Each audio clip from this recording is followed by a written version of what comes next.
మన Indian culture ఎంత గొప్పదంటే ఏ దేశంలో లేలన్ని వాల్యూస్ దాని గురించి ఈరోజు చాలా చర్చ జరగబోతుంది మన ఎపిసోడ్లో. కరోనా టైంలో we have went to vacation మా పిన్ని వాళ్ళ ఇంటికి వెళ్ళినప్పుడు I have met a boy. తను నాకు బ్రదర్ అనే రిలేషన్షిప్ అవుతాడు. హీ హాజ్ డన్ సంథింగ్ అంటే సంథింగ్ అని కాదు, చాలా ఎక్కువే చేశాడు. ఏం చేసిండు? He done a attempt with me. అటెంప్టా? మేడం తిట్టి అరిచి కొట్టి మాట్లాడాను. అది కొడుతుంటే మా వదిన కూడా వచ్చి చూసి ఆపింది. ఎందుకు కొడుతున్నావు అంటే నేను వెళ్ళి మొత్తం ఎక్స్పోజ్ చేస్తే ఫస్ట్ నన్ను తిడతారు. నువ్వు గుండె పైన చేసుకొని చెప్పు, నీకు కూడా ఫీలింగ్స్ ఉండే ఆయన పట్ల. No madam. ఎందుకు చేయడం లేదు ఎఫ్ఐఆర్ ఫైల్ వాళ్ళు? You have to take care of her, otherwise నువ్వు జైలుకి వెళ్తావు. ఇక్కడ you have to take care of her అంటే ఏందో నాకు అర్థం కాదు. అంటే లైక్ మ్యారేజ్ చేసుకోండి మేడం. మ్యారేజ్ చేసుకోమని వాళ్ళు ఎట్లా చెప్తారమ్మా? అది ఇక్కడ వాసవి మీకు ఏమవుతుంది? వాసవి మీ చెల్లిలా? డిస్కనెక్ట్. తల్లి ఫోన్ పెట్టేస్తుంది, అక్క ఫోన్ పెట్టేస్తుంది. ఆడోళ్ళమ్మా మీరు కూడా. సో కన్సీవ్ అవటం కానీ ఏం జరగలేదు కదా? లేదు అంటే కన్సీవ్ అయ్యి ఉన్నాను మేడం. ఇప్పుడు స్టిల్? Yes madam. సో ఈ ప్రెగ్నెన్సీని మనము నిలపగలుగుతామా? ఆ బిడ్డని ఏమనుకుంటున్నావు? It's a lifetime memory ma'am. నేను చేసిన ఇంకా ఇమ్మెచ్యూరిటీ అది. కానీ ఇంటెన్షనల్గా కాదు, అది సిచ్యువేషన్షిప్ డిమాండ్ చేసింది. నాకు నేను కమిట్ అవ్వాల్సి వచ్చింది. ఎంత అమ్మాయి మానసికంగా నలిగిపోయి ఉంటే దీనికంతా డబ్బులు ఇచ్చి వాడు ఊరికినే నేను క్లోజ్ చేస్తుందా? అఫెన్స్ ఎక్కడ జరిగినా ఆమె అమ్మాయి లైంగికంగా ఇంటర్ కోర్స్ జరిగింది అన్నప్పుడు మీరు బాధ్యతగా ఒక జీరో మీరు డిబేట్ చేయొద్దు సార్. ఎవరంటే పంపించండి. సమాజంలో ఒక బాధ్యత కలిగిన వ్యక్తులైన పోలీసు వ్యవస్థ సహా తప్పించుకొని తిరుగుతున్నది ఈ కేసులో. 18th morning first case AP హైకోర్టులో నీదే పడుతుంది. నీకోసం ఉద్యమమైన చేస్తాం కానీ ఈ కేసుని మాత్రం వదిలిపెట్టాం. నువ్వు అది మాత్రం దృష్టిలో పెట్టుకో, స్ట్రాంగ్ ఉండు. మన ఇండియన్ కల్చర్ ఎంత గొప్పదంటే ఏ దేశంలో లేనన్ని వాల్యూస్, ఏ దేశంలో లేనన్ని రిలేషన్షిప్స్, వాటికున్న విలువలు ఎక్కడ కూడా మీరు చూడలేరు, వినలేరు. ఏమీ లేదు. ఓన్లీ భారతదేశంలో మాత్రమే రిలేషన్షిప్స్కి చాలా వాల్యూ ఉంటుంది. ఎస్, వేరే దగ్గర కూడా ఉంటుంది, బట్ అంతకు మించి వాల్యూ మన దగ్గరనే ఉంటుంది. కానీ ఎప్పుడు వరకు ఉంటుంది అని అంటే దాన్ని మనం కాపాడుకున్నంత వరకు ఉంటుంది. దాని గురించి ఈరోజు చాలా చర్చ జరగబోతుంది మన ఎపిసోడ్లో. ఎస్, డెఫినెట్గా ఏం జరగబోతుంది అనేది మీరు కూడా వెయిట్ చేసి చూడండి. దాన్ని మేము ఇంకొంచెం రివీల్ చేయడానికి ఈరోజు వచ్చిన కేసు ఏదైతే ఉందో దాన్ని మేము మాట్లాడడానికి రెడీగా ఉన్నాము. నాతో పాటు ఇద్దరు గెస్ట్లు కూడా ఉన్నారు. మీ అందరికీ తెలుసు, నాగేశ్వరరావు పూజారి గారు, the senior most advocate. Sir నమస్తే. And at the same time మంచి వాయిస్ వినిపించి మనకంటూ అంటే ప్రతి ఒక్కరికి ఇక్కడికి ప్రాబ్లంతో వచ్చిన ప్రతి ఒక్కరికి నేనున్నా అంటూ ముందుగా మాట్లాడే మన బాపు బొమ్మ దివ్యవాణి గారు. అమ్మ నమస్తే. నమస్తే. ఈరోజు ఒక ఆడపిల్ల మన ప్రోగ్రామ్కి గుంటూరు నుంచి వచ్చింది. ఆడ నుంచి వెళ్ళి రాత్రి బయలుదేరి పొద్దునీడ దిగి మన ప్రోగ్రామ్కి వచ్చింది. ఒక్కతే వచ్చింది. అంత బాధ ఎందుకు, అసలు ఇంత దూరం ఎందుకు రావాల్సి వచ్చింది, న్యాయం ఎక్కడ జరగలేదు మరి ఈమెకి అనేది ఈరోజు తెలుసుకుంటున్నాం. నమస్తే వాసవి. నమస్తే మ్యామ్. చూస్తే చిన్నపిల్లలాగున్నావు. నీకు బేసిక్గా ప్రాబ్లం ఎందుకు వచ్చిందో నాకు అర్థమవుతలేదు. సో ఫస్ట్ ఏమైంది, ఎక్కడ మొదలైంది? యా మ్యామ్, నేను ఇప్పుడు ప్రెసెంట్ బీటెక్ 3rd ఇయర్ చదువుతున్నాను విజ్ఞాన్ కాలేజ్లో. 2020 జూన్ నాకు ఒక అబ్బాయితో మామూలుగా రిలేషన్షిప్ ఉండే, అంటే బ్రదర్ అండ్ సిస్టర్. అంటే నువ్వు ఇంటర్లో ఉండేనప్పుడు? Diploma 2nd year. కరోనా టైంలో we have went to vacation మా పిన్ని వాళ్ళ ఇంటికి, నందిగామ, కృష్ణా జిల్లా. వెళ్ళినప్పుడు I have met a boy. తను నాకు బ్రదర్ అనే రిలేషన్షిప్ అవుతాడు. మంచిగా ఉండే ఒక 2 years. నేను కలిసిన ఒక 1 monthకి వాళ్ళ డాడీ ఎక్స్పైర్ అయ్యారు. సో తను ఎమోషనల్లీ అటాచ్డ్ నాకు. అప్పటి నుంచి నాకు 6 months యంగర్ నాకంటే. అంటే ఎలా మీకు రిలేషన్? మా అమ్మమ్మ వాళ్ళ అమ్మమ్మ కజిన్ సిస్టర్స్. దాని తర్వాత 2 years నార్మల్గానే కాల్స్ మాట్లాడుతుండే, డైలీ కొంచెం ఎడ్యుకేషన్కి సపోర్ట్ ఇస్తూ ఉండే, అంతా బాగుంది. మళ్ళీ వెకేషన్ కానీ సేమ్ నందిగామ వెళ్ళాను నేను.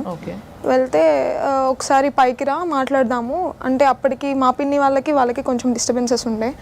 సో ఇంట్లో వద్దు, పైకి రా, నేను వాళ్ళ ఇంటికి రాను అంటే ఓకే ఫైన్ బ్రదర్ అనే కదా అనేసి పైకి వెళ్ళాను. నాకు అప్పటికి ఐ డోంట్ రియలైజ్ అంటే దేనికో పిలుస్తున్నారు అని. పైకి వెళ్తే హీ హాజ్ డన్ సంథింగ్ అంటే సంథింగ్ అని కాదు, చాలా ఎక్కువే చేశాడు. ఏం చేసిండు? Like he done attempt with me. తమ్ముడు, అక్క, యా. ఇంట్లో ఎవరు లేరా? లేదు, టెర్రస్ మీద ఉన్నాను కదా, సో ఎవరు లేరు. ఐ హ్యావ్ పోస్ట్ హిమ్ వద్దు అంటే దగ్గరకు వస్తుంటే నేను వేరే ఏదో జస్ట్ ఒక బ్రదర్లీ హగ్ అని అనుకున్నాను.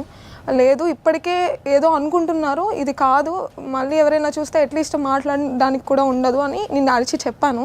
బట్ లేదు, I have a feelings with you అని నేను ఇంకా ఆపలేకపోయాను. ఐఎమ్ దిస్ లీన్ పొజిషన్ కదా, సో ఆపలేకపోయాను. హీ హాజ్ డన్ అటెంప్టా? మేడం అక్కడ ఒక చిన్న టైప్. అంటే మీరు పైన ఉన్నా కూడా ఇంట్లో ఫ్యామిలీ మెంబర్స్ కింద ఎవరు లేరా? మేడం నేను ఉంది 5th ఫ్లోర్ పైన టెర్రస్, అది అపార్ట్మెంట్, మేము ఉండేది 1st ఫ్లోర్. ఇప్పుడు ఆయన ఆల్రెడీ ప్లాన్డ్గానే పిలిచిండి మని, ఆ విషయం అర్థమవుతుంది చెప్తుంటే. అంటే అది కిందికి పోకుండా ఉంటేనే ఆయన ప్లాన్ చేసుకొని ఉంటాడు కదా, ఇక్కడైతే దొరికిపోతామని ఉంటే చేసి ఉండడు డెఫినెట్లీ. ఫస్ట్ అపార్ట్మెంట్లో ఎవరితో ఉంటున్నారు మీరు? 1st ఫ్లోర్లో అంటే పిన్ని వాళ్ళు ఉంటారు. వాళ్ళు ఏ ఫ్లోర్లో ఉంటారు? Same 1st floor, flats different అంతా. Okay okay. సో పైకి తీసుకెళ్ళి అది అలా అలా చేసేసి ఇంకా నేను ఏడ్చి గట్టిగా నేను చెప్పేస్తాను అని కిందకి వెళ్తుంటే, లేదు మా డాడీ ఎక్స్పైర్ అయ్యారు, ఇదంతా నువ్వు చెప్తే మా మమ్మీ కూడా ఎక్స్పైర్ అయిపోతారు, ఇవంతా ప్రైడ్కి సంబంధించింది, రెప్యుటేషన్కి సంబంధించింది, నువ్వు ఇట్లా చేయొద్దు. ఇదేం దరిద్రం సార్ ఇది? ఇది ఎక్కడ దరిద్రం అమ్మా? ఇది చేసేటప్పుడు తెలియదా ఏమవుతుంది ఏంది అనేది? సో ఓకే, 100% ఆ అబ్బాయి చేసింది 100% తప్పు. ఆడపిల్లగా నీ జీవితం ఇది, నీ జీవితాన్ని తను స్పాయిల్ చేశాడు అంటే, నాన్న చేస్తాడు అమ్మ చేస్తాడు అని అంటే, ఒకవేళ మన స్వతంత్రానికి ముందు ఆడపిల్లలు అంటే అటువంటి మాటలు యాక్సెప్ట్ చేస్తారనుకోవచ్చు. నువ్వెందుకు మీ పెద్దవాళ్ళకి చెప్పలేదు? Madam I'm 18 or 19 at that age. నాకు అంటే ఎగ్జాక్ట్లీ 18 years దాటినాయా? 18 years దాటలేదమ్మా అప్పటికి? దాటాయి sir. Major. Yeah, but I don't know అంటే ఆ టచెస్ అవి బ్యాడ్ టచెస్ అని కూడా నేను ఫీల్ అవ్వలేకపోయాను మేడం. ఫీల్ అయ్యేలోపే సంథింగ్ హ్యాస్ హ్యాపెండ్. నేను ఆపగలిగాను, ఆపలేకపోయాను, అదే జోనర్లో ఉన్నాను. రియలైజ్ అయ్యి చెప్పేద్దాము అనే టైంలో మళ్ళీ తను వచ్చి బెదిరించడం ఇట్లా అని స్టార్ట్ చేశాను. బెదిరించిండు? లైక్ మా మమ్మీ చనిపోతారని. కొన్ని వాళ్ళ మమ్మీ చనిపోతుంది, మీ మమ్మీకి ఏమవుతుందిగా? ఈమె ఏంటంటే చిన్నపిల్ల, తెలియకుండా ఒకటి జరిగిపోయింది, తెలిసో తెలియకుండానో ఏదో ఒక హంగామలో జరిగింది, లేదా ఇద్దరు ఓకే అనుకోనే కంటిన్యూ అయ్యిండ్రు అనుకుందాం, అట్లా కూడా అనుకోవచ్చు. కానీ అది అయిన తర్వాత ఇప్పుడు ఇట్లా జరిగింది అని పోయి చెప్తే ఆడపిల్లని, మన సమాజంలో సార్ ఆడపిల్లని తల్లిదండ్రులు ఫస్ట్ ఆడపిల్లని తిడతారు, నువ్వు ఎందుకు పోయినావు వాడు పిలవంగానే మీదికి. ఫస్ట్ ఇక్కడ వస్తుంది ప్రాబ్లం. అంటే తల్లిదండ్రులు ఏమైపోతారంటే ఫస్ట్, ఇప్పుడు చాలాసార్లు నేను ఇలాంటి కేసెస్ కూడా చూసిన, ఇంటికి వెళ్ళి ఆడపిల్ల వాడు రోజు నా వెనకాల ఫాలో అవుతుందంటే నువ్వు వాడిని ఎందుకు చూస్తున్నావు రోజు? అసలు నీ చూపు వాడిపైన ఎందుకు ఉంటుంది రోజు? అంటే నువ్వు ఎక్స్పెక్ట్ చేస్తున్నావు వాడిని వెనకాల రావాలని. ఇలాంటి కేసెస్ చాలా జరుగుతున్నాయి. 100% మీరు చెప్పింది నేను ఒప్పుకుంటాను. కానీ అండి, మన సైడు, మన ఆలోచనలో, మన అంతరంగంలో ఏమీ లేనప్పుడు డెఫినెట్గా మన పెద్దవాళ్ళకి చెప్తాం. అండ్ మన సంప్రదాయం ప్రకారం అండి, ఈవెన్ మా పిల్లలకు కూడా నేను చెప్తాను, ఎక్సెప్ట్ డాడీ మమ్మీ. మేము జస్ట్ అట్లా యూఎస్ అట్లా వెళ్తామండి, వెళ్ళగానే వాళ్ళని హగ్ చేసుకునే కల్చర్. ఎంత అంకుల్ అన్నా ఆంటీ అన్నా మగవాడు అనేవాడిది. ఈవెన్ మన సంప్రదాయపక ఒక ఏజ్ అటెండ్ అయిందంటే కూడా అప్పుడు దాకా తండ్రిని హగ్ చేసుకొని పడుకునే పిల్లల్ని, అన్న దగ్గర ఉండే వాళ్ళని కూడా సపరేట్ చేస్తాం. ఎంత మన కల్చర్ పెట్టిన సంప్రదాయమే. సో వాసవిని నేను అడిగేది ఏంటంటే, నీకు ఇష్టం లేదు, నీకు తన అన్న వరుస తమ్ముడు వరుస అవుతాడు, నీ తల్లిదండ్రులకు కానీ నువ్వు అంత కడుపులో ఎలా భారం పెట్టుకోగలిగావు? Madam first thing mummy daddy కింద లేరు మేడం, కింద అన్నయ్య వదిన అండ్ మా పిన్ని వాళ్ళు ఉన్నారు.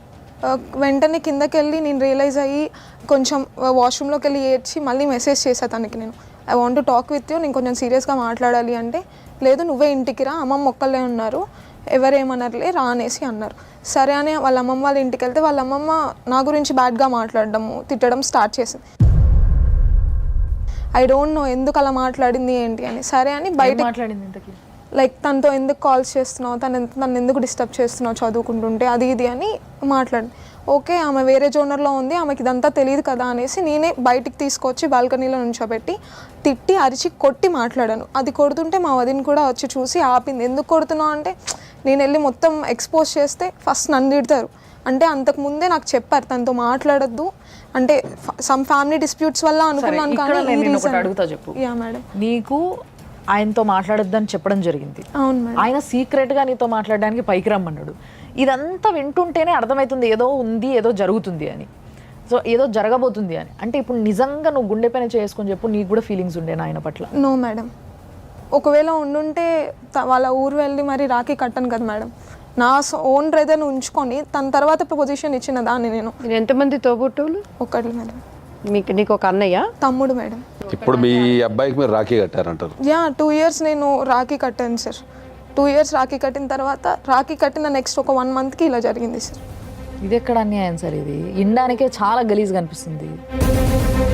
మెయిన్ ఇటువంటి వ్యవస్థ వస్తుందంటే మన చేతిలో ఉన్న సెల్ ఫోన్స్, తీసే సినిమాలు, మోరల్గా ఉండాల్సినటువంటి వాళ్ళు పెద్ద పెద్ద ఎన్నో మనం చూస్తున్నాం. అవన్నీ వాళ్ళ హృదయాలలోకి ఇంప్రెస్ అవ్వటం. సో నెక్స్ట్ ఎన్ని రోజులు నువ్వు దీనిని భరించావు వాసవి? దాని తర్వాత జస్ట్ ఇలా మేమిద్దరం మాట్లాడుకొని కొట్టుకొని తిట్టుకున్నామని తెలిసాక మా అంటే మా పిన్ని వాళ్ళు, మా అన్నయ్య వాళ్ళందరూ గుంటూరు తెచ్చేశారు మేడం నన్ను. అంటే ఇంట్లో వాళ్ళందరికీ తెలిసిందా? ఆహా లేదు, తెలియలేదు. ఇప్పటికీ తెలియదా? తెలియలేదు. జస్ట్ మాట్లాడుకొని ఇలా తిట్టుకున్నామని అంటేనే నన్ను కొట్టారు. అంటే ఇంట్లో తెలీదు అసలు ఏం జరిగిందో. అప్పుడే వాళ్ళంతా సీరియస్ అయ్యారు. అడగలేదా వాళ్ళు నిన్ను ఏమైందని? మీ మమ్మీ తీసుకెళ్ళి అడగలేదా పోనీ సెపరేట్గా? ఏం జరిగింది, ఎందుకు కొడుతున్నావు అంటే ఆడపిల్ల గురించి తల్లికి తెలుస్తుంది. ఇది ఇంత వైలెంట్గా రియాక్ట్ అవుతుంది ఒకటి పట్ల అని అంటే ఏదో జరుగుంటుంది. ఏం జరిగిందని పక్కకి తీసుకెళ్ళని అడుగుతుంది. చెప్పమ్మా నాకు చెప్పు అట్లీస్ట్ అని. అడగలేదు అట్లనే? అడిగారు మేడం. చెప్పలేదా నువ్వు? లేదు మేడం, చెప్పలేదు. ఒక్కసారి నిన్ను తను అటాక్ చేశాడా? తర్వాత మళ్ళీ ఏమైనా ఫ్రెండ్షిప్గా అట్లా ఏమైనా తను అంటే అది అయిపోయిన తర్వాత నేను గుంటూరు వచ్చేసాను మేడం. ఒక 2-3 days ఇంట్లో గొడవలు జరుగుతూనే ఉన్నాయి ఇదే సిచ్యువేషన్ మీద. దాని తర్వాత మళ్ళీ నాది సెట్ ర్యాంక్ రావడం, తనే కౌన్సిలింగ్ అన్నీ తనే టేక్ కేర్ చేసేవాడు. ఇంకా అలా అలా కొంచెం ఇలా వద్దు, మనం బ్రదర్ అండ్ సిస్టర్ అని తనే చెప్పాడు. లైక్ ఇట్లా చేయకూడదు, కొంచెం దేవుడి పాటలు విందాము, డెవోషనల్గా వెళ్ళాము, వీ కెన్ అట్లీస్ట్ చేంజ్ అని. వీ ఏంటి, నాకు ఇట్లాంటి ఫీలింగ్స్ ఏం రాలేదు కదా, నేను నీతో ఏ రోజైనా రాంగ్గా బిహేవ్ చేశానా? ఇంత దూరం like 1.5 hours 2 hours distance travel చేసి వచ్చి రాఖీ కడితే నువ్వు ఇది కాదు కదా చేసేది నాతో, మీ అక్కతో కూడా ఇలా చేయలేవు కదా, ఎందుకు ఇట్లా చేస్తున్నావు అంటే I have a feelings on you, 3 months నుండి వస్తున్నాయి, బట్ నీకు తెలిస్తే నువ్వు ఎక్కడ దూరం అవుతావో అని భయం వేస్తుంది, అందుకే చెప్పాను ఆ రోజు మ్యారేజ్ చేసుకుందాము, మా మమ్మీకి చెప్పొద్దని బతిమలాడాను, అందుకే నువ్వు ఆగావు అనుకో. నేను అడిగేది అది కాదమ్మా. ఇప్పుడు ఎప్పుడైతే తను నీ మీద ఒక అటాక్ చేశాడో దాని తర్వాత మళ్ళీ మీరు ఏమన్నా ఒక సంబంధం కానీ ఒక రిలేషన్షిప్, ఫిజికల్ రిలేషన్షిప్ కానీ లేకపోతే ఇమోషనల్ రిలేషన్షిప్ కానీ మేడం ఆఫ్టర్ 1 month మళ్ళీ ఇదే ఇంకా కాల్స్లో కూడా ఇదే స్టార్ట్ అవుతుంటే ఎందుకు ఇట్లా అనేసి ఓకే నువ్వు మ్యారేజ్ చేసుకుంటా ఉన్నావు, నాది కూడా అయిపోయింది. బికాస్ నేను ఎట్లాంటి దాన్ని అంటే మేడం, నా పర్సనల్ ట్రైట్ వచ్చేసరికి ఏదైనా ఒక్కరితోనే జరగాలి. అప్పటిదాకా నాకు not even a single case నేను ఒక అబ్బాయితో ఊహించుకోలే. I have some personal desires అనమాట, నాకు వచ్చే హస్బెండ్తోనే అవ్వాలి ఇట్లాగా. అంతా అయిపోయేసరికి నేను కూడా సరెండర్ అయ్యాను. ఓకే ఇంక ఇదంతా అవ్వాలి ఫ్యూచర్లో, అందరికీ తెలిస్తే నా పరువు పోవడం తప్ప ఏమీ ఉండదు. మా మమ్మీ డాడీ ఇద్దరు ఆల్రెడీ అన్న చెల్లెలు అవుతారు కదా, ఆల్రెడీ కుటుంబాల మధ్యలో తెలిసినప్పుడు నువ్వు ఒక చదువుకున్న అమ్మాయి కదా, ఈ రోజులలో ఇంటర్మీడియట్ అయిపోయి బీటెక్ ఫస్ట్ ఇయర్ అంటే నథింగ్ బట్ వాళ్ళు పెద్ద మనుషులతో సమానమే, నాలెడ్జ్ వైజ్ కావచ్చు అన్నీ. ఒక అన్ననిచ్చి లేకపోతే ఒక తమ్ముడినిచ్చి పెళ్లి చేస్తారు అనేది ఎట్లా అనుకున్నారు మీరు? సార్ నేను అంత లాజికల్గా ఆలోచించలేదు సార్. ఐ మీన్ అంతకుముందు 2 years ఎమోషనల్ రిలేషన్షిప్ ఏదైతే ఉందో దాన్ని చూసి నేను ట్రస్ట్ చేశాను సార్. సమాజంలో ఇప్పుడు ఈ విషయం సమాజానికి తెలిస్తే ఎంత పెద్ద తప్పైందనే తెలుసా? ఇక్కడికి వచ్చినప్పుడు మీరు మీ తల్లిదండ్రులకు చెప్పి వచ్చారా? Yes sir. ఏం చెప్పారు వాళ్ళు? వద్దు అని అన్నారు ఫస్ట్. తర్వాత ఓకే నువ్వు ఫైట్ చేయాలనుకుంటున్నావు, ఇక్కడ ఎఫ్ఐఆర్ కూడా ఏం ఫైల్ అవ్వట్లేదు, ఇట్లయినా అవుతుందేమో. పోలీస్ కేసు యా 1 month నుండి తిరుగుతున్నాను మేడం. May 17th నుంచి నేను కేసు లేదు మేడం, ఎఫ్ఐఆర్ ఫైల్ చేయలేదు మేడం. ఎందుకు చేయడం లేదు ఎఫ్ఐఆర్ ఫైల్ వాళ్ళు? సార్ ఫస్ట్ దిశలో చేశాను సార్, ఒకసారి పిలిచారు, తనకి వార్నింగ్ ఇచ్చారు, అయిపోయిందేదో అయిపోయింది, you have to take care of her, otherwise నువ్వు జైలుకి వెళ్తావు మేము ఇలా 376 section కింద కడితే. ఇక్కడ you have to take care of her అంటే ఏందో నాకు అర్థం కాదు. అంటే లైక్ మ్యారేజ్ చేసుకోండి మేడం. మ్యారేజ్ చేసుకోమని వాళ్ళు ఎట్లా చెప్తారమ్మా?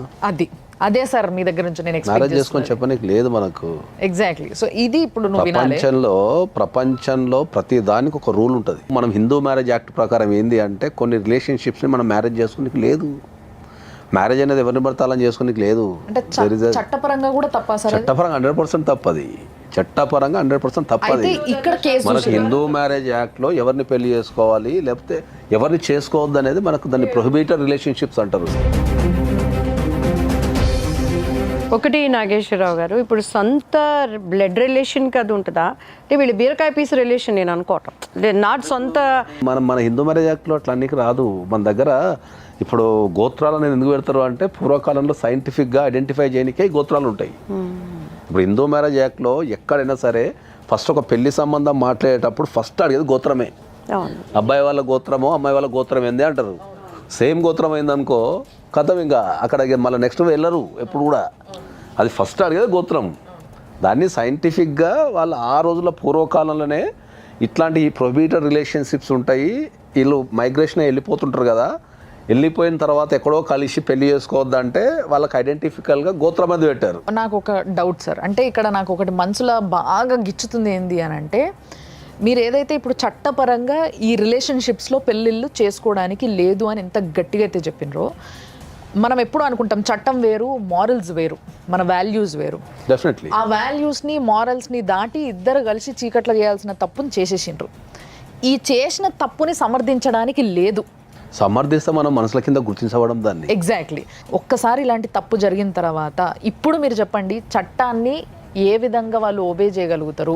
మరి ఒకవేళ చేయాలనుకుంటే ఈ పిల్లకి ఎట్లా న్యాయం జరుగుతుంది? ఈ అమ్మాయి ఒక మాట ఉపయోగించింది. తను మాట్లాడేటప్పుడు నువ్వు ఎలా చేసావంటే, నా లైఫ్లో తెలిసి కానీ తెలియక కానీ లేదు ఆ అమ్మాయిని బలవంతంగా అనుభవించినా కానీ ఒక్క మాట అంది, నా లైఫ్, నా జీవితం, నా యవ్వనం నా భర్తకే, ఒక్కడితోనే నేను ఉండాలని. కానీ 100 టైప్స్ ఆ మైండ్ నాకు that is again emotional point. So దీని ఎమోషనల్ పాయింట్ కూడా యాక్సెప్ట్ లేదు దాంట్లో.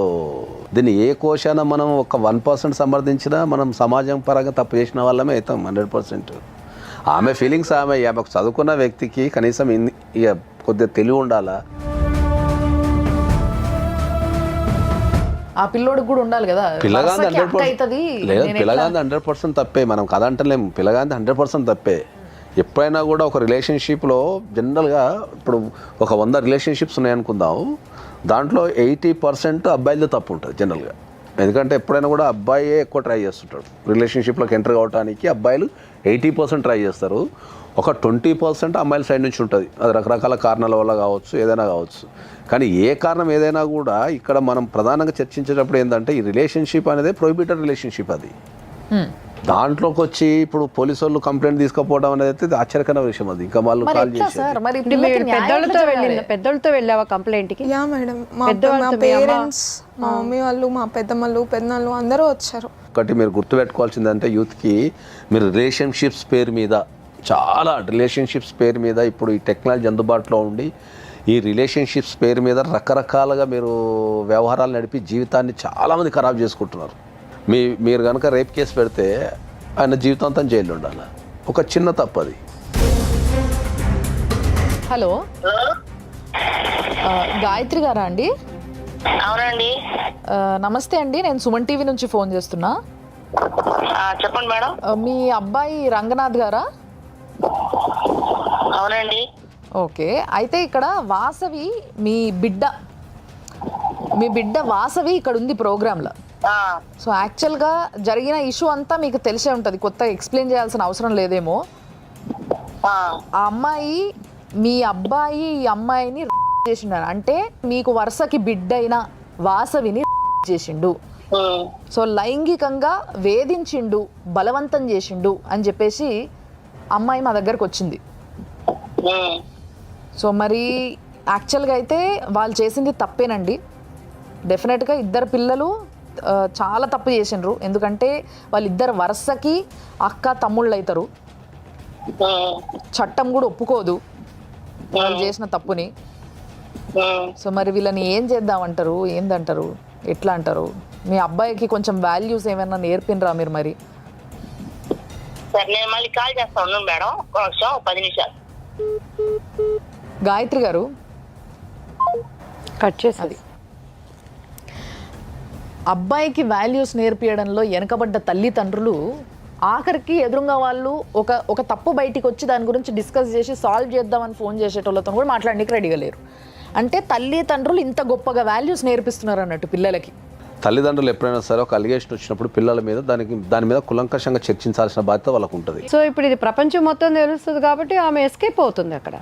Yes exactly. ఇప్పుడు ప్రపంచం అంతా తెలిసిందంటే కొడుకు బతికేంటి అనేది చూస్తుంది, కానీ కూతురు స్థానంలో ఉన్న ఆ అమ్మాయి బ్రతికేంటి అని ఆలోచించట్లేదు. సొంత కూతురు కాదు కదా. సామాజిక బాధ్యత అనేది ఉంటుంది కదా కంపల్సరీ. నిజానికి సామాజిక బాధ్యతని ఎంతమంది పాటిస్తున్నారంటారు సార్ ఈ రోజులల్లో? సమాజం చెడిపోయింది అందుకని పాటించాల్సిన బాధ్యత అందరికీ ఉంటుంది. మీ పేరెంట్స్ ఆమెతో మాట్లాడారా? స్టార్టింగ్ నేనే చెప్పాను మేడం తనకు కూడా. నువ్వేం చెప్పావా ఆమెకి? అవును మేడం. పినికి life journey sponsored by 6 JVR. Jamalapuram వారి రత్నాంజలి. సౌత్ ఇండియాలోనే అతి తక్కువ ధరలకి రత్నాలను అందించే ఏకైక సంస్థ 6 JVR. హలో మనస్విని గారా? నేను సుమన్ టీవీ నుంచి దివ్యవాణి మాట్లాడుతున్నానండి. యా, ఇక్కడ వాసవి మీకు ఏమవుతుంది? వాసవి మీ చెల్లెలా?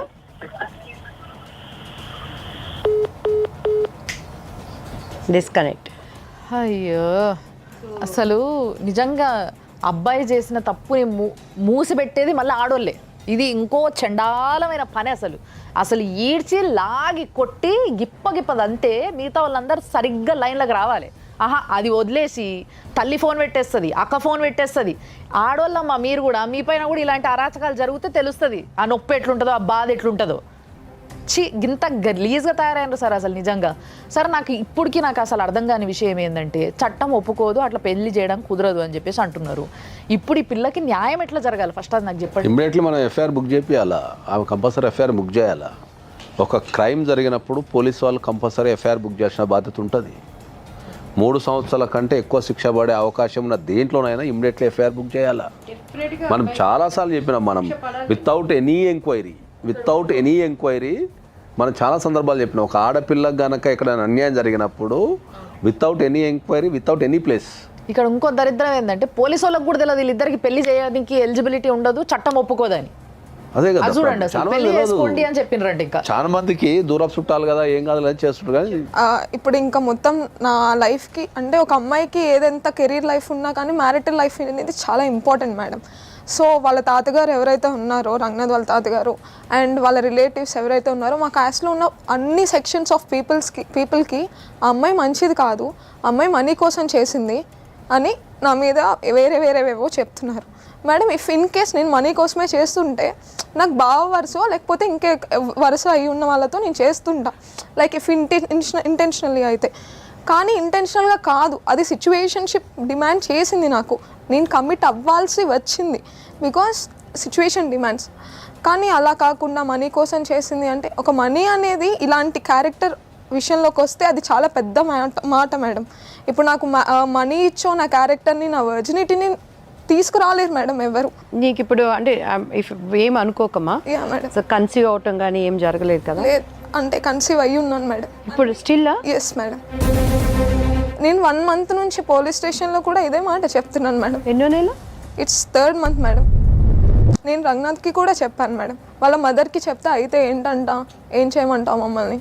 ఇప్పుడు ఈ సందర్భం గురించి వచ్చింది కాబట్టి ఇప్పుడు జనరల్గా సుప్రీంకోర్టు కొన్ని డెసిషన్స్ ఇచ్చింది, మనకు భారతదేశానికి సంబంధించి కొన్ని డెసిషన్స్ ఇచ్చింది. సో ఆ డెసిషన్స్ మీద చాలామందికి ప్రజలకు ఒక దురభిప్రాయం ఉంది. డెసిషన్స్ ఏంది ఇట్లా గలీజ్గా ఇచ్చిందని, లేకపోతే ప్రాపర్ జడ్జిమెంట్స్ ఇవ్వలేదని చెప్పి ఇచ్చింది. దాంట్లో ఒకటి 497 అంటే ఏంది, మనకు అడల్టరీ మీద జడ్జిమెంట్ మీద ఇప్పటికీ భారతదేశంలో ప్రతి చోట ప్రతి సామాన్య వ్యక్తి చాలామంది అడ్వకేట్స్ అడల్టరీ గురించి సుప్రీంకోర్టు తప్పు జడ్జిమెంట్ ఇచ్చిందనే అభిప్రాయాలు ఉన్నారు.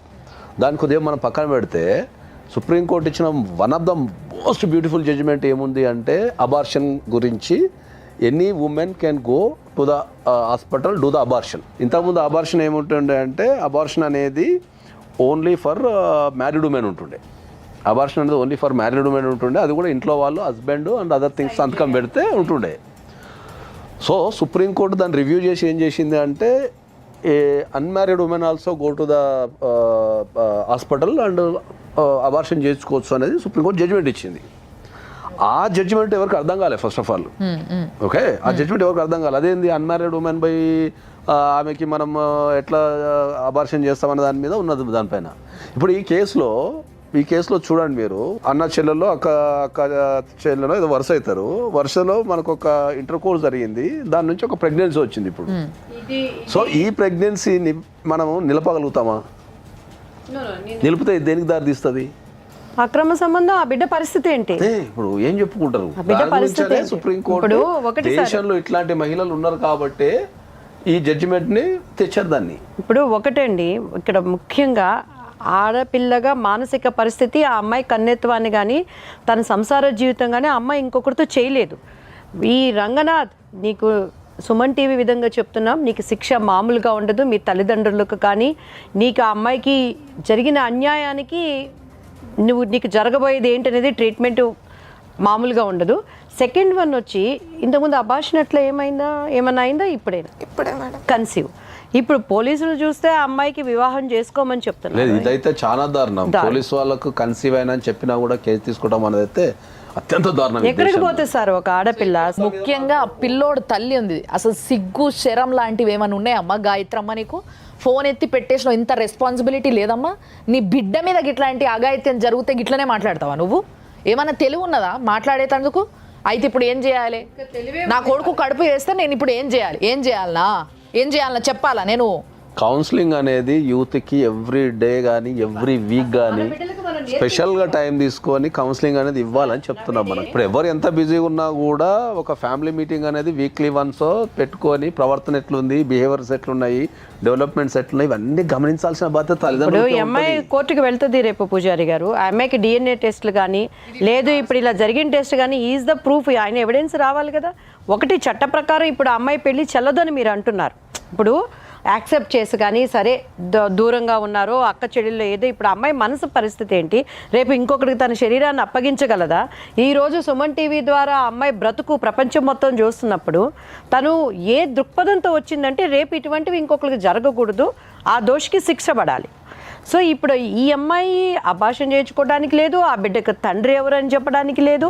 తోబుట్టువుల మధ్య, సమాజం మధ్య సంరక్షించాల్సినటువంటి పోలీసులు కూడా, చట్టాలు లాలు తెలిసిన వాళ్ళు కూడా మీరు పెళ్లి చేసుకోండి అని చెప్పి పేరెంట్స్తో వచ్చి ఆ అమ్మాయికి కేసు తీసుకోలేదు అంటే ఎవరి ద్వారా న్యాయం జరగాలి? ఫస్ట్ దిశకి వెళ్ళాను సార్, దాని తర్వాత నేనే ట్రాన్స్ఫర్ చేంజ్ చేశారు. అంటే కొంచెం ఎలక్షన్స్ టైంలో ఉన్నారు, కొంచెం లాగ్లో ఉందని లోకల్ పోలీస్ స్టేషన్కి వెళ్ళాను సార్.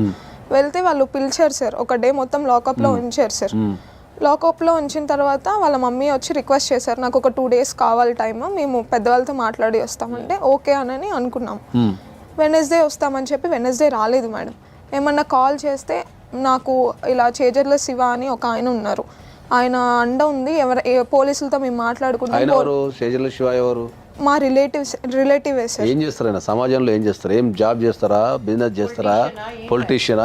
పొలిటీషియన్స్ వెనక ఉంటారని తెలుసు సార్, కానీ ఏమవుతారు? రిలేషన్ అంటే ఏంటి మీకు? నాకు బాబాయ్ అవుతారు సార్, మా పెద్దనాన్న వల్ల తమ్ముడు. ఓకే, ఆయనకి ఏమవుతాడు? తనకి చాలా దూరం చుట్టం సార్. ఈ కొనుజర్ల శివ కాపాడుతున్నాడా కేసు కాకుండా? వాళ్ళ సైడ్ ఉండి వాళ్ళని సపోర్ట్ చేస్తూ వాళ్ళని సేవ్ చేస్తున్నారు. ఆయనకు తెలుసా ఈ విషయం అమ్మా? ఎస్, మొత్తం తెలుసు సార్. అంటే యాక్చువల్లీ పోలీసెస్ దగ్గర నుండి కూడా సేవ్ చేసింది ఆయనే అని. నువ్వేం బాధపడకమ్మా, ప్రపంచంలో ఎక్కడున్నా సరే ఎఫ్ఐఆర్ బుక్ చేయించి జైలుకి పంపించే బాధ్యత నాది. సార్ ఎఫ్ఐఆర్ ఓకే సార్, నా మీద ఫేక్ ఎలిగేషన్స్ కూడా వస్తున్నాయి సార్. 10 మంది మధ్యలో ఏవైతే ఒక అబ్బాయి చెప్పకూడదు ఒక అమ్మాయి గురించి చాలా చండాలంగా హీనంగా చెప్తుంటే నేను అందరినీ ఫేస్ చేయాల్సి వస్తుంది మేడం. స్టార్టింగ్ వాళ్ళు కొంచెం మంచిగా చేశారు, కానీ ఈ 2 days తర్వాత ఏమైందో తెలియదు. లాయర్ వచ్చారంట, మాట్లాడారు, సెటిల్మెంట్ అంటే దేనికి సెటిల్మెంట్ ఇస్తారు? మనీ దేనికి ఇస్తారు మేడం? నాకు ఇంత జరిగినందుకు నష్టపరిహారం ఇదా మేడం? ఇది కాదు కదా. అండ్ ఆఫ్టర్ దట్ ఇది మా జ్యుడిక్షన్లో రాదు, ఇది ఇన్సిడెంట్ ఇక్కడ జరగలేదు, మేము కేసు ఎఫ్ఐఆర్ ఫైల్ చేయడానికి మాకు ఎటువంటి రైట్స్ లేవు అనేసి సిఐ చెప్పారు. 100 సార్లు చెప్పినాం మనం, జీరో ఎఫ్ఐఆర్ అంటారు దాన్ని. ఒక్కసారి అది కూడా అడిగాను సార్, ఇది నా mother police station, I can file zero FIR. నీకు పోలీస్ స్టేషన్లో ప్రాబ్లం వచ్చినప్పుడు మీ దగ్గర సెల్ ఫోన్స్ ఉంటాయి, ఇమ్మీడియట్లీ మీరు ఒక దగ్గరలోనే ఒక మంచి అడ్వకేట్ని సంప్రదిస్తే వాళ్ళు మీ తరపున పోరాడతారమ్మా, వాళ్ళు శిక్షణ తీసుకుంటారు. కూడా కాల్ చేశాను సార్, మీరు అడ్వకేట్ కాల్ చేశారు? తనే చెప్పారు సార్, ఇది మదర్ పోలీస్ స్టేషన్ అమ్మా, జీరో ఎఫ్ఐఆర్ కూడా ఫైల్ అవుతుంది, అది అడుగమ్మా నువ్వు గట్టిగా అనేసి. ఆయన అడగాలి కదా మీ తరపున. అంటే తను రాలేదు, ఈ ఎలక్షన్ డ్యూటీస్ వల్లే కొంచెం. అడ్వకేట్కి ఏం ఎలక్షన్ డ్యూటీ ఉంటుంది? అంటే వీళ్ళు ఉండట్లేదు సార్ మెయిన్గా ఎవరున్నా లేకపోయినా పోలీస్ వ్యవస్థలో పోలీస్ అమ్మా ఇప్పుడు ఒక మర్డర్ జరిగింది అనుకో, ఎలక్షన్ డ్యూటీ ఉంది అని చెప్పేసి మర్డర్ వదిలి పెట్టేసి ఎలక్షన్ డ్యూటీ వెళ్ళిపోతారా అమ్మా? ఎలక్షన్ డ్యూటీ ఉంటే శాంతి భద్రతలు కాపాడరా? ఎలక్షన్ డ్యూటీ ఉంటే ఒక జరిగిన ఆడపిల్లకి అన్యాయం గురించి మాట్లాడరా? సార్ ప్రతి డే నేను పోలీస్ స్టేషన్కి వెళ్ళాను సార్. కాదండి, ఇప్పుడు ఆ అమ్మాయి ఎన్ని భరిస్తుంది? ఒక మగవాడి అహంకారానికి తన జీవితం నాశనం చేసుకొని ఇంట్లో వాళ్ళకి బయట వాళ్ళకి చెప్పుకోలేక మళ్ళా అమ్మాయితో వాడి రిలేషన్షిప్ కంటిన్యూ చేసి ఆ ఏజ్కి అమ్మాయి పోలీస్ స్టేషన్ గడప ఎక్కిందంటే ఇంత ఫెసిలిటీ పెట్టుకొని మనమే ఏదన్నా ఉంది పోలీస్ స్టేషన్ కాలు పెట్టడానికి మానసికంగా ఒక ధైర్యం కావాలి. ఎందుకు వెళ్తున్నాం పోలీస్ స్టేషన్కి అనేది కోర్టులు చట్టాలు కాపాడుతున్నా కూడా ఎంత అమ్మాయి మానసికంగా నలిగిపోయి ఉంటే దీనికంతా డబ్బులు ఇచ్చి వాడు ఊరికినే నేను క్లోజ్ చేస్తా అండి. చేజళ్ళ శివ అయితే ఏంటి, వాళ్ళ తాత అయితే ఏంటండి, ఎంతమంది అమ్మాయిలు ఇలా బలైపోవాలి? డిపార్ట్మెంట్ వాళ్ళకు కూడా సార్ ఈ కేసులో ఎవరైతే అమ్మాయికి సపోర్ట్ చేస్తున్నారో, ఎవరైతే ఆమె కేసు తీసుకోలేదో చట్ట ప్రకారంగా వాళ్ళని కూడా మీరు చర్యలు తీసుకోవాలి. ఇప్పుడు ఆ పిల్ల డబ్బు ఆశ కలిగిందే అయితే డబ్బు తీసుకొని నేను సెటిల్ చేసుకుంటాను అనేదిగా వాడేసే నిందలు కాక సొమ్ము పోయేసి ఎన్ని బట్టి అని తన కన్యత్వాన్ని పోగొట్టుకొని తన అవమాన పాలైపోయి ఇంకా తన మీద బ్లేమ్ చేయటం. నిజంగా చెప్తున్నాను, ఇది లైక్ ఎవరి వైఫ్ అండ్ హస్బెండ్లో కూడాను. కొద్దిగా కష్టపడే భార్య బయటికి వెళ్తుందంటే ఇగోతో ఉన్న మగవాళ్ళు ఎటువంటి బ్యాడ్ వర్డ్స్ మాట్లాడే ఎన్ని నా దగ్గరికి కేసు కౌన్సిలింగ్ కోసం వస్తాయి ఏంటండి. ఇది నిజంగా చాలా చాలా ఘోరమైన కేసు సార్. మన దగ్గరకు వచ్చిన వాటిల్లో దారుణం అసలు. ఇది సపోర్ట్ చేయాల్సిన బాధ్యత మన పైన ఉంటుంది.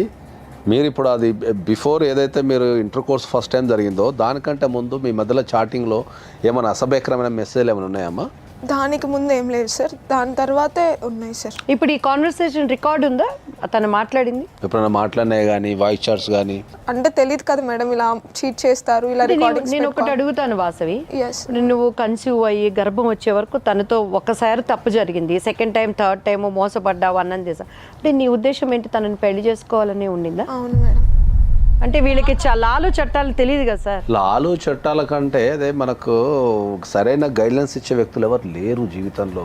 వీళ్ళు ఏంటంటే అమ్మాయిలు ఎప్పుడు కూడా ఏంటంటే వీళ్ళు సగం 80% ఆఫ్ అమ్మాయిలు భయపడుతూ బతికేస్తారు. వీళ్ళకి చెప్తే ఏమైద్దో, వాళ్ళకి చెప్తే ఏమైద్దో, పరువు పోద్దో, ఇంకేమన్నా పోద్దో అని చెప్పేసి వీళ్ళు రకరకాలుగా అది చేస్తుంటారు. ఇప్పుడు నీకు 3 months కడుపుతూ ఉన్నా అంటున్నావు కదా, ఇది జరిగి ఎన్ని రోజులు అవుతుంది? ఇన్సిడెంట్ జరిగి 1.5 years అవుతుంది. 1.5 years అయితే ఫస్ట్ టైం బలవంతంగా అనుభవించాడు, తర్వాత ఇద్దరు కలిసి ఎప్పుడైతే పెళ్లికి వచ్చిందో, పెళ్లి టాపిక్ వచ్చిందో అక్కడి నుంచి స్టార్ట్ అయిపోయింది. సో తను దాన్ని ఎదిరించలేక పేరెంట్స్కి చెప్పలేక వీడిని ఎలా అయినా పెళ్లి చేసుకుందాం అనే దృక్పథంతో తను కూడా చెప్తుంది కదా కొంచెం రోజులు ఇది తప్పని. ఇప్పుడు వాళ్ళు చిన్న పసి మనసులండి. ఇప్పుడు తను సందిగ్ధంలో భక్తి మార్గంలో వెళ్ళిపోదాం, దేవుడి దగ్గర మనం విందాం, ఇది తప్పు తెలుసు ఎట్లా చెప్పాలని తెలియని సంఘర్షణలో అయిపోయింది. నేనైతే నీకు as a being a brother, being a socialite, being a advocate, నేను సుమన్ టీవీ, మన దివ్యవాణి మేడం గారు, రాములమ్మ గారు అందరం నిలబడతాను నీకోసం. ఎనీ టైం పర్సనల్గా కూడా ఈ ఎస్పెషల్లీ దిస్ కేసులో నిలబడతాం. ఎందుకంటే ఇటువంటి మనకు మళ్ళీ జరగకూడదు కాబట్టి. కానీ దీంట్లో పెళ్ళి అనేదైతే ఉండదు, గుర్తుపెట్టుకో. పెళ్ళి అనేది అయితే సామాజిక పరంగా తప్పు, అది మనం చేయనికి కూడా రాదు. ఆ బిడ్డని ఏమనుకుంటున్నావు? మ్యామ్ నేను వేరే మ్యారేజ్ అయితే చేసుకోవు. ఇప్పుడు ఆ పిల్లోని కంటావా? Maybe it's a lifetime memory ma'am. నేను చేసిన నాకు ఇంకా ఇమ్మెచ్యూరిటీ అది. ఇప్పుడు కౌన్సిలింగ్ చాలా అవసరం. ఇప్పుడున్న యూత్ అంతా సినిమాలు చూసి లైఫ్ టైం మెమరీలు, లేకపోతే సిచ్యువేషన్ షిప్స్, లేకపోతే ఈ డేటింగ్, రొమాంటిక్ ఇదంతా వీళ్ళు ఇది ఒక రకమైన భ్రమలో ఉండిపోతున్నారు. రేపు సమాజానికి నువ్వు ఏ రకమైన బిడ్డను అందిస్తావమ్మా? ఆ బిడ్డకు తండ్రి ఎవరు? నా తమ్ముడో నా అన్ననో అని చెప్తావా? ఒక తండ్రి లేకుండా పిల్లలు పెరగడం ఎంత ఇబ్బంది ఉంటుందో తెలుసా మీకు? అది ఒక తల్లి మనసు. I can understand madam. ఇప్పుడు కాదమ్మా, ఇక్కడ తల్లి మనసు, పసిబిడ్డ, ఇదంతా కాదు ఇక్కడ మ్యాటర్. అది కానే కాదు. సార్ చెప్పే దాంట్లో అబ్సల్యూట్లీ కరెక్ట్ పాయింట్ ఉంది. ఈమెనేమో మెమరీ కింద ఉంచుకుంటుంది, ఓకే, ఇంకొకరిని పెళ్లి చేసుకోదు. ఆమెకు కావాల్సిన లైఫ్లో ఆమె ఏం అనుభవించాలో ఏం అనుభవించొద్దు అన్నీ అనుభవించేసింది ఆల్రెడీ ఇంత చిన్న ఏజ్కే. సో ఇప్పుడు పిల్లోడు బయటకు వస్తాడు, పిల్లనో బయటకు వస్తుంది. వచ్చిన తర్వాత ఫస్ట్ సింగిల్ పేరెంట్గా పెరగాల్సి వస్తుంది. పెళ్ళి కాని తల్లి అని చెప్పుకోవాలా వద్దా అర్థం కాని పరిస్థితుల్లో వాడికి తెలివి వచ్చినప్పుడు ఇరుక్కుపోతాడు. ఒకటి. రెండోది, తండ్రి ఎవరు అని అంటే నా తమ్ముడు అని చెప్తుందా ఆమె? హలో హలో సార్, నమస్తే సార్. నమస్తే అండి. సార్ నేను నాగేశ్వరరావు పూజారి అడ్వకేట్ని మాట్లాడుతున్నాండి. చెప్పండి. సార్ ఏం లేదు, మీ దగ్గర ఒక కంప్లైంట్ ఉందంట సార్. అది వాసవి అనే ఒక అమ్మాయి కంప్లైంట్ ఇచ్చిందట కదా మీ పోలీస్ స్టేషన్లో. దేని గురించి? వాళ్ళ కజిన్ అయ్యే వ్యక్తి కొద్దిగా లైంగికంగా వేధించాడు అని చెప్పేసి మీకు ఒక కంప్లైంట్ ఇచ్చారట మీ పోలీస్ స్టేషన్లో. ఆ, దానిపైన ఏ రకమైన చర్యలు తీసుకోలేదు మీరు అని చెప్పి ఆ అమ్మాయి మా దగ్గరకు వచ్చిందండి. ఆ. దాని గురించి ఏం జరిగిందో కనుక్కుందామని ఫోన్ చేశాను సార్ నేను. వాళ్ళు నిన్న వస్తా ఉన్నారు, రాలేదే. సార్ అది ఒక విషయం. అది ఆ అమ్మాయి ఆమె లైంగికంగా వేధించబడింది, సెక్సువల్ ఇంటర్ కోర్సు ఫోర్స్ఫుల్గా జరిగిందని చెప్తున్నారు సార్. అది అమ్మాయి చాలా క్లియర్గా. అయితే జరిగింది, ఆమె ఏమంటుందంటే నందిగాంలో జరిగిందని చెప్పి చెప్తున్నారు ఆవిడ. అవునండి. అదే రమ్మని చెప్పాము మాట్లాడటానికి. ఇంకొకటి ఏంటంటే మీరు అక్కడైనా కంప్లైంట్ ఇవ్వచ్చు కదా అని చెప్పేసి అన్నాం. అవునండి. అంటే ఆమె ఇక్కడే తిరుగుతుంది. ఓకే. రమ్మన్నాం, రాలేదు మళ్ళీ. సార్ ఇప్పుడు ఈ అఫెన్స్ ఎక్కడ జరిగినా ఆమె అమ్మాయి లైంగికంగా ఇంటర్ కోర్స్ జరిగింది అన్నప్పుడు మీరు బాధ్యతగా ఒక జీరో సార్, మీరు డిబేట్ చేయొద్దు సార్. ఆవిడంటే పంపించండి. నేనేం డిబేట్ చేయడం లేదండి. సమాజంలో ఒక వ్యక్తి కింద అడుగుతున్నా నేను. ఎన్ని రోజులైంది నువ్వు వెళ్ళి కంప్లైంట్ తీసుకోమని చెప్పి? అది పనిచేసి సమాజంలో ఒక బాధ్యత కలిగిన వ్యక్తులైన పోలీసు వ్యవస్థ సహా తప్పించుకొని తిరుగుతున్నది ఈ కేసులో. మీరు పోలీస్ అనే ఒక మర్యాద గల పొజిషన్లు ఉన్నారు కాబట్టి ఎవ్వరేం అనలేకపోతున్నారు. ముఖ్యంగా మేమేం అనలేకపోతున్నాం, కానీ మీకు రెస్పెక్ట్ ఇస్తున్నాం. అంటే మా బాధ్యత మేము ఇది చేయాలి కదా, మేము కంప్లీట్ చేయాలి కదా ఫస్ట్ ఒకళ్ళు అనేటప్పుడు. సో అందుకోసం మిమ్మల్ని ఏం అనలేకపోతున్నాం, కానీ మీరు మీ బాధ్యత ఎంతవరకు కరెక్ట్ చేస్తున్నారు ఒకసారి ఆలోచించండి. ఒక సిఐ అయ్యి ఉండి అంత పెద్ద పొజిషన్లో ఉండి మీరు ఇట్లా ఒక అడ్వకేట్తోనే మీరు ఇట్లా మాట్లాడినరంటే ఒక సామాన్యురాలు కేసీ అని వచ్చుంటే మీరు ఎట్లా మాట్లాడి ఉంటారు అనేది ఈయనే ఊహించుకోవచ్చు. ఎవరు లేని అభాగ్యురాలు కదా, తనకి ఎవరు సపోర్ట్ లేదు కదా. సో ఆడదాని చరిత్ర అట్లా. పైగా ఇప్పుడు మీతో మాట్లాడుతూ ఏమంటున్నాడు సార్, తను నిన్న మొన్న వచ్చి కేసు పెట్టినట్టు వెళ్ళిపోమని. అమ్మాయి 20 రోజుల నుంచి తిరుగుతుందట. ఇమ్మీడియట్లీ ఎఫ్ఐఆర్ చేయాలి. సిఏ గారు వినండి, ఆ అమ్మాయి ఒక్కరోజు కాదు వస్తుంది, 20 డేస్ నుంచి మీ పోలీస్ స్టేషన్ చుట్టూ తిరుగుతుంది. 20 సంవత్సరాల నిండిని అన్యాయానికి బలైనటువంటి ఒక అమ్మాయి. వాడు చీటర్ కాబట్టి నేను చేసుకోను అన్నాడు. ఎగ్జాంపుల్, ఎవరికీ తెలియకుండా నిజంగా వాడు నీతిమంతుడై ఉంటే ఈ అమ్మాయిని పెళ్లి చేసేసుకున్నాడు అనుకుందాం. అప్పుడు ఏంటండి అమ్మాయి పరిస్థితి? పెళ్లి చేసుకున్నా ఇప్పుడు దాన్ని సమాజం ఒప్పుకోదు. ఎప్పటికి తెలిస్తే దాన్ని మనకు అనల్మెంట్ ఆఫ్ మ్యారేజ్ అనేది ఒకటి ఉంటుంది సిస్టమ్ అని. దాంట్లో ఇక ఆ పెళ్ళే లీగల్ గా ఇక ఇన్వాలిడ్ పెళ్ళి. అది ఆ బిడ్డ కూడా ఇక అమ్మాయి కడుపులో ఆ అబ్బాయి బీజంతో పెరుగుతున్న బిడ్డగా కూడా సమాజంలో ఇంక విలువ లేదు. ఎట్లుంటుంది? రేపు ఎక్కడికి పోయినా కూడా సమాజంలో రేపు ఆ పిల్లలు పెద్దగా అయిన తర్వాత ఎక్కడికి పోయినా ఎంక్వైరీ అనేది జరుగుతుంది కదమ్మా. పెళ్ళిళ్ళకి పోయినప్పుడు మీ నాన్న ఏం చేస్తాడు, ఎటు సైడ్ నుంచి చుట్టాలు అవి ఇవన్నీ అడుగుతారు కదా. వింటున్నారు కదండి యువత. మనం ఏం చెప్తాం? ఇవాళ తప్పించుకున్న ఒక దశలో అది కావాల్సిందే కదా. ఖచ్చితంగా నాకు తెలిసి ఏపీ హైకోర్టు అనేది 18వ తారీఖు ఓపెన్ అవుతుందమ్మా. 18th morning first case AP హైకోర్టులో నీదే పడుతుంది. నేను స్వయంగా ఏపీ హైకోర్టుకు వచ్చి ఇమ్మీడియట్లీ పోలీసు వాళ్ళ మీద ఆ వ్యవస్థ మీద వేసి నేను ఇమ్మీడియట్లీ 19th లోపు మీకు ఎఫ్ఐఆర్ చేయించే బాధ్యత నాది. నీకోసం ఉద్యమమైనా చేస్తాం, కానీ ఈ కేసుని మాత్రం వదిలిపెట్టాం. నువ్వు అది మాత్రం దృష్టిలో పెట్టుకో, స్ట్రాంగ్ ఉండు. కానీ నువ్వు చేసింది ముమ్మాటికి తప్పు. 376 కేసు కనుక పడితే డెఫినెట్లీ 10 సంవత్సరాలు జైలు శిక్ష మినిమం పడుతుంది. చూడు వాసవి, నేను ఒకటి చెప్తానమ్మా, నీ వయసు 20 సంవత్సరాలు, ముక్కు పచ్చడారి జీవితం, నీకు ఇంకా ఏమి భవిష్యత్తు అయిపోలా. నువ్వు ఈరోజు టీవీ ద్వారా వచ్చావంటే నీ లైఫ్ మొత్తం ప్రపంచం మొత్తం 4 గోళ్ళ చూసింది, నీ కుటుంబీకులు తెలిసింది, నందిగామ పోలీస్ స్టేషన్ వరకు వెళ్ళింది, ఈరోజు ప్రపంచం మొత్తం వింటుందని కూడా నువ్వు వచ్చావంటేనే నీలో ఒక మానసిక ధైర్యం ఉన్నటువంటి నువ్వు అమ్మాయివి. సో పెద్దవాళ్ళ కౌన్సిలింగ్ తీసుకొని రేపు ఆ బిడ్డ భవిష్యత్తు. ఎందుకంటే నేను ఇంత ఓపెన్గా ఎందుకు అడుగుతున్నానంటే ఇటువంటి తప్పు జరిగినప్పుడు ఒకటి అవసరమైతే వాడు మళ్ళీ జీవితంలో ఆడదానికి సంసారానికి పనికి రాకుండా నీకు శక్తి ఉంటే చెయ్యి.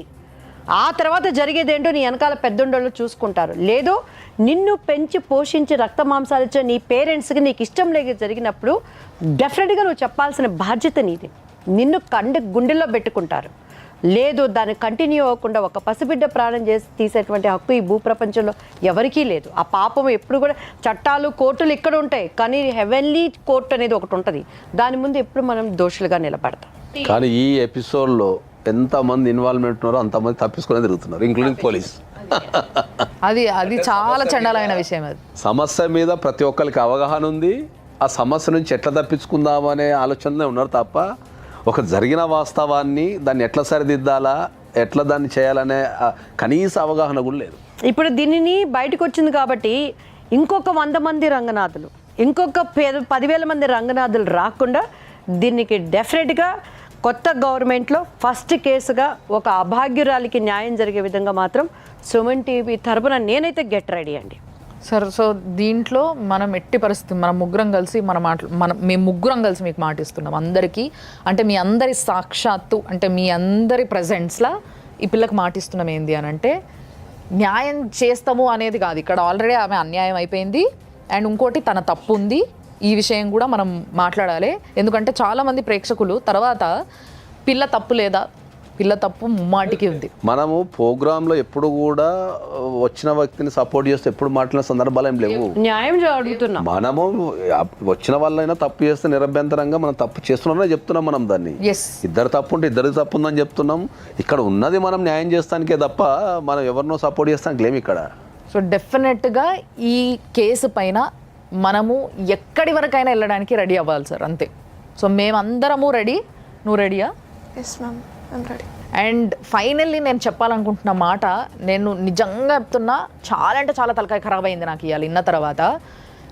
ఎక్కడికి పోతుంది సమాజం, ఏడికి పోతున్నారు జనాలు? అమ్మ బుద్ధి తెలివిలు ఉంటున్నాయా ఉంటలేవా అర్థమైతలేదు. ఇంటర్మీడియట్ 10th నామకే వాస్తే ఇవన్నీ 10th ఇంటర్మీడియట్ అంటే చిన్నపిల్లలు ఏం కాదు, పెద్దోళ్ళే వీళ్ళు. తెలివి ఉన్నది 5వ తరగతి పిల్లలు చాలా గట్టిగా మాట్లాడుతున్నారు. ఎవరన్నా ముట్టుకుంటే పట్టుకుంటే ఇది బ్యాడ్ టచ్, ఇట్లా చేయొద్దు అట్లా చేయొద్దు అని చెప్తున్నారు. తెలుస్తున్నది. చెప్పకుండా తెలుసుకునే ఒక సోషల్ మీడియాకి మనం ఎక్స్పోజ్ అవుతున్నాం. పిల్లలు పొద్దున్న లేస్తే చూస్తున్నది ఫోనే. ఇవన్నీ తెలియదా? నేను మళ్ళా కూడా చెప్తున్నా, ఇలాంటి రీతి రివాయి లేని సంబంధాలు పెట్టుకొని పిచ్చి పిచ్చి నాటకాలు పడితే ఊకునేది లేదు. భారతదేశం యొక్క కల్చర్ని నాశనం చేయాలని చూస్తే అస్సలు ఊకునేది లేదు. మళ్ళా చెప్తున్నా, నేను యూత్ అందరికీ గట్టిగా చెప్తున్నా, నేను ఇంకొకసారి ఎవరన్నా ఇలాంటి పిచ్చి పిచ్చి నాటకాలు పడి ఈ దాకా వచ్చిందంటే మాత్రం నేను నిజంగా చెప్తున్నా, ఎంత ఫైట్ చేస్తానో దాని గురించి నాకు కూడా తెలియదు. భారతదేశం యొక్క కల్చర్ని కాపాడడానికి వీఆర్ ఆల్వేస్ దేర్. నేను ముందుంటా దాంట్లో. సో ఇది ఇవాళటి లైఫ్ జర్నీ. చూస్తూనే ఉండండి సుమన్ టీవీలో. జమలాపురం వారి రత్నాంజలి సమర్పించు 6 JVR లైఫ్ జర్నీ కోసం కింది నెంబర్కి కాంటాక్ట్ చేయండి.